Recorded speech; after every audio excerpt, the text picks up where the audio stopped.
كل شيء حلو في الحياة تعلمته منها، وإن كانت في فترة من الفترات كانت قاسية، بس اليوم لما كبرت فهمت قسوتها. لما كانت تقول في وايد أشياء في حياتي اليوم تغيرت، أو صرت أنا اليوم أميرة، إن قدرت أميرة تواجه كل تحديات في الحياة كبنت.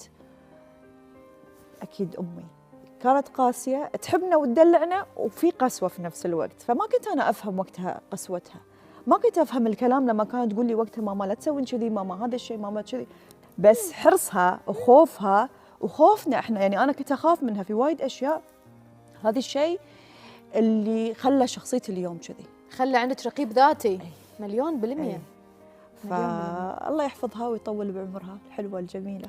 اليوم أنت إلى أي مدى ممتنة إلى هذه الإنسانة؟ كل الامتنان لها ولأبوي أكيد، يعني بنرجع له.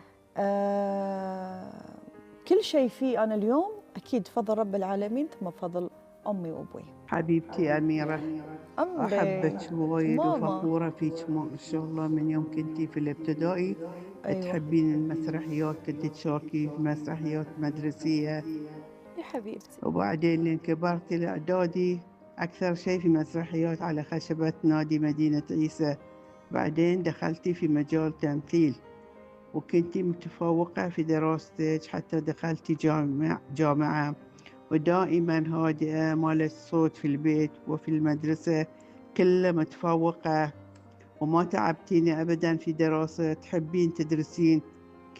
كنت أقول بتصيرين أو مدرسة أو ممثلة، لأن تجمعين البنات الفريج وتدرسينهم، تسوين روحك مدرسة بكعبي وشنطتي تلبسينه وتقولي لهم أنا مدرسة وفي يدك مسطرة. إن شاء الله، وأتمنى أشوفك عروسة يا رب. أمنياتي أشوف عيالك يا رب. يا حبيبتي أنتي لحي في نظري، أنتي صغيرتي لحين صغيرة في نظري. أحبك وايد وايد، وأنتي دائما أي شيء يصير فيك كله أمي، نادي أمي. إبرة تخافين منه تقولين لهم نادوا أمي، كله تجيبين سيرتي.